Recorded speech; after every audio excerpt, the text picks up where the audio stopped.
ఒక విష సంస్కృతి క్రియేట్ చేయడానికి, అదేవిధంగా ప్రజల్లో ఒక విషపు బీజాలు నాటడానికి ఇంతకుముందు సీఎంగా ఉండి 2019 నుంచి 24 వరకు సీఎంగా ఉండి ప్రజల చేత చేత్కరించబడి 11 సీట్లకే పరిమితమైన ఒక పులివెందుల ఎమ్మెల్యే జగన్మోహన్ రెడ్డి నిన్న మొన్న చూస్తూ ఉంటే ప్రభుత్వం మీద బురద చల్లడానికి, ప్రజల్లోని ఒక భయాన్ని క్రియేట్ చేయడానికి నంగనాచి కబుర్లు మాట్లాడడం చూస్తూ ఉంటే విడ్డూరం అనిపిస్తుంది.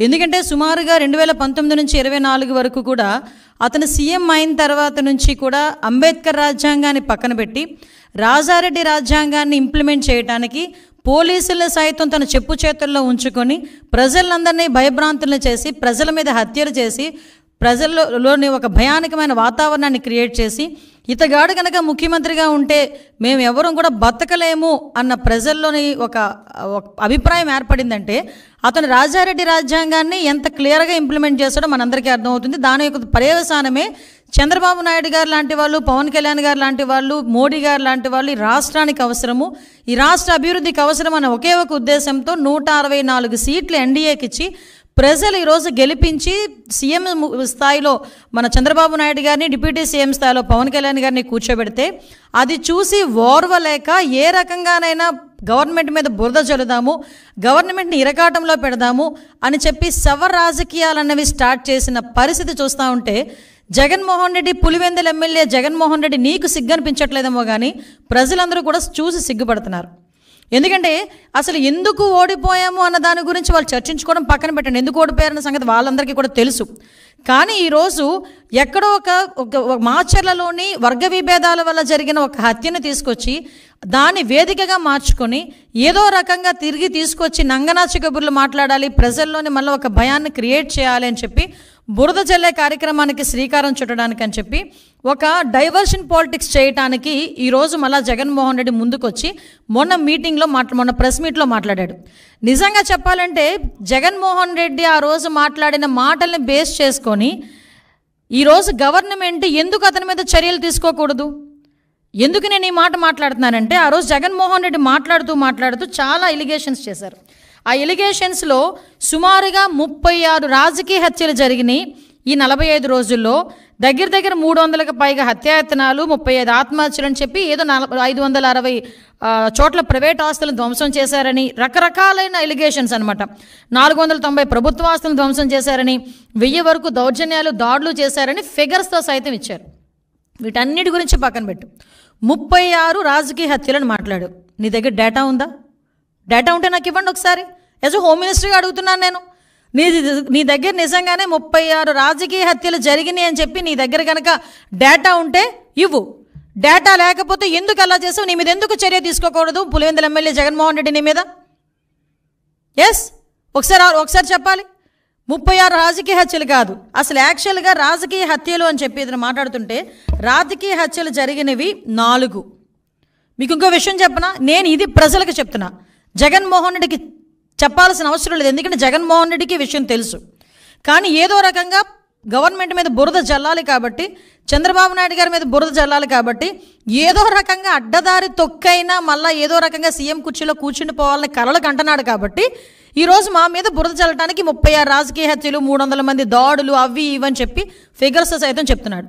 ఈరోజు 45 రోజుల్లోనే ఇవి నువ్వు చెప్పినవన్నీ ఏమీ జరగలేదు, నువ్వు చెప్పినవి జరగలేదు అని చెప్పి నేను చెప్తా. జరిగినవి ప్రూవ్ ఏమైనా ఉందా? యాజ్ ఎ హోమ్ మినిస్టర్ నేను మాట్లాడుతున్నా. నువ్వు చెప్పినవన్నీ కూడా అబద్ధపు లెక్కలు. దీని మీద నువ్వు ఎక్స్ప్లెనేషన్ ఇవ్వాలి. దీని మీద నేను కేసు పెట్టాలనుకుంటున్నాను. ఎందుకు కేసు పెట్టకూడదు? ఎందుకు చర్యలు తీసుకోకూడదు జగన్మోహన్ రెడ్డి మీద? ఈరోజు ప్రభుత్వం మీద అప్పుడు నిజంగా జరిగిన ఇన్సిడెంట్లే రంగనాయకమ్మ గారు జరిగిన ఇన్సిడెంట్ అమరావతి గురించి ఒక చిన్న పోస్ట్ పెట్టారని సిఐడి వాళ్ళని పంపించి ఆవిడ వయసును కూడా పక్కన పెట్టి వాళ్ళ చేత విచారణ జరిపించి సిఐడి ఆఫీసులో కూర్చోబెట్టి విచారణ చేపట్టావు. ఇలాంటి సంఘటనలు గౌతు శిరీష గారు ఒక చిన్న పోస్ట్ గవర్నమెంట్కి వ్యతిరేకంగా పెట్టారని సిఐడి నోటీస్ ఇచ్చి ఆవిడని సిఐడి ఆఫీసులో కూర్చోబెట్టావు. చింతకాయల విజయ్ గారిని ఇలా చాలామంది మా టీడీపీ లీడర్లని కాకుండా జనసేన లీడర్లని కూడా గవర్నమెంట్ మీద యాడ్వర్స్గా తప్పుగా ఒక పోస్ట్ పెడితేనే, నిజం అయినప్పటికీ కూడా తప్పుగా మీకు వ్యతిరేకంగా ఒక పోస్ట్ పెడితేనే సిఐడి ఆఫీసులను తీసుకొచ్చి నువ్వు కూర్చోబెట్టి చర్యలు తీసుకొని మా మీద ఎంక్వైరీలు వేసావు. ఈ రోజుకి కేసులు నడుస్తున్నాయి, ఈ రోజుకి కేసులు సంబంధించి కోర్టుల చుట్టూ తిరుగుతున్నారు. మరి ఇంత డెలిబరేట్గా ఒక శవాన్ని అంటే పలకరించడానికి వెళ్ళి అక్కడ ఏదో హత్య జరిగింది, ఆ కుటుంబాన్ని పరామర్శించడానికి వెళ్ళి పరామర్శించడం మానేసి బయటకు వచ్చి నువ్వు గవర్నమెంట్ మీద ఎలిగేట్ చేసావు. ఎలిగేట్ చేసేటప్పుడు ఎన్ని హత్యలు జరిగినాయి అని ఇలాగని చెప్పి తప్పుడు లెక్కలు నువ్వు ఎందుకు ఆధారాలు చూపించాలి? ఈరోజు నేను చెప్తున్నా, ఒక హోమ్ మినిస్టర్గా ఇక్కడ పొలిటికల్ మర్డర్స్ అనేవి 4 జరిగినాయి. మీకు ఇంకో విషయం చెప్పనండి, ఆ 4గిట్లో కూడా 3 టీడీపీ వాళ్ళే చచ్చిపోయారు. తెలుసా మీకు? అందులో ఒకడే వైసీపీ వాడు చనిపోయింది. నేను క్రైమ్ నెంబర్తో సైతం ఇస్తా. క్రైమ్ నెంబర్ 137/24, అది దుగ్గిరాల పిఎస్లో 4/6 జూన్ 4వ తారీఖున జరిగింది. చనిపోయింది కాసిం, చంపింది కమల్, వైసీపీ అతను. కావలస్తే మీరు political rivalry, accused belong to YCP and deceased to TDP. Due to political rivalry he was killed. The deceased was wearing TDP scarf and moving around which led of alteration. What అలాంటిది ఇంకొకటి క్రైమ్ నెంబర్ 92/24 వెల్దుర్తి 9వ తారీఖున జరిగింది.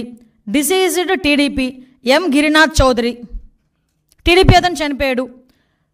సూదేపల్లి రమేష్ ఇతరులు YCP వాళ్ళు accused, అది కూడా political rivalry.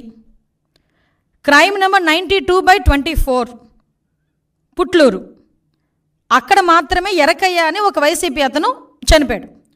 అక్కడ నరసింహస్వామి అండ్ అదర్స్ టీడీపీ వాళ్ళు ఉన్నారు. Next 4th one 148/24 Rayadurgam PS 9th జరిగింది. ఇది గొల్ల ఆదికేశవులు టీడీపీ ఆయన్ని చంపేశారు. ఎవరు? వైసీపీ వాళ్ళు, కేశవరెడ్డి అండ్ అదర్స్. ఇవన్నీ కూడా పొలిటికల్ మర్డర్స్ జరిగినవి 4. ఆ 4లో 3 చనిపోయింది టీడీపీ వాళ్ళు. ఈరోజు నువ్వు ఏ మొహం పెట్టుకుని 36 హత్యలు పొలిటికల్ హత్యలు జరిగినాయని చెప్పి ప్రజలను భయభ్రాంతులు చేయడానికి సిద్ధపడుతున్నావు? ఇంకా నీ మాటలు నమ్మేస్తారని అనుకుంటున్నావా జగన్మోహన్ రెడ్డి, పులివెందుల ఎమ్మెల్యే? ఇంకా నీ మాటలు నమ్మేస్తారని జనాలు అనుకుంటున్నావా? దీనికి ఒక ప్రైమ్ మినిస్టర్కి నువ్వు లెటర్ రాసి రాష్ట్రపతి దగ్గరికి వెళ్ళి రాష్ట్రపతి పాలన విధించాలి, ఇక్కడ రాజ్యాంగం అన్నది భ్రష్టు పట్టిపోయిందని నువ్వు మాట్లాడుతున్నావు కదా. అసలు విషయం చెప్పను ఒకసారి. ఆంధ్రప్రదేశ్ హైకోర్టు తమరు 2019లో పీఠం ఎక్కిన తర్వాత 2020లోనే ఇక్కడ కాన్స్టిట్యూషనల్ బ్రేక్ డౌన్ జరుగుతుందని డైరెక్ట్గా హైకోర్టు ఆ రోజు మాట్లాడింది. దీనికేం సమాధానం చెప్తావు? ఆ రోజు 14 సంవత్సరాలు సీఎం తర్వాత ఇప్పుడు మళ్ళీ సీఎంగా ఉన్నారు చంద్రబాబు నాయుడు గారు. ఏ రోజైనా అతని హయాంలో, అతని అడ్మినిస్ట్రేషన్లో ఇలాంటి కామెంట్ ఏ కోర్టు అయినా ఎవరైనా చేయగలిగారా?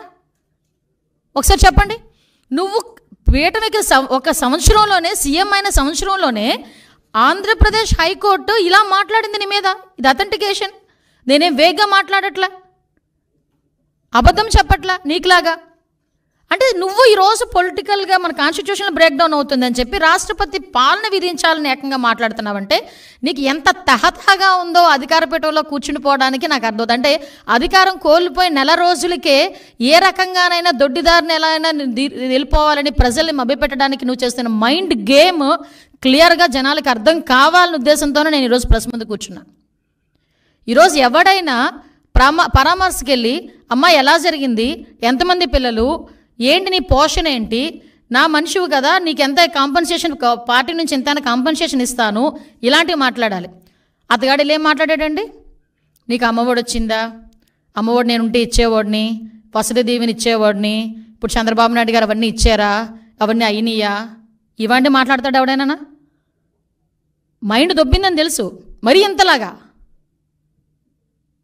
జగన్మోహన్ రెడ్డికి పరామర్శ అంటే నేను ఎందుకు క్లియర్గా ఎక్స్ప్లెయిన్ చేస్తున్నానంటే అతను పొలిటికల్గా ఒక ప్లాట్ఫామ్ గురించి ఎత్తుక్కుంటున్నాడు.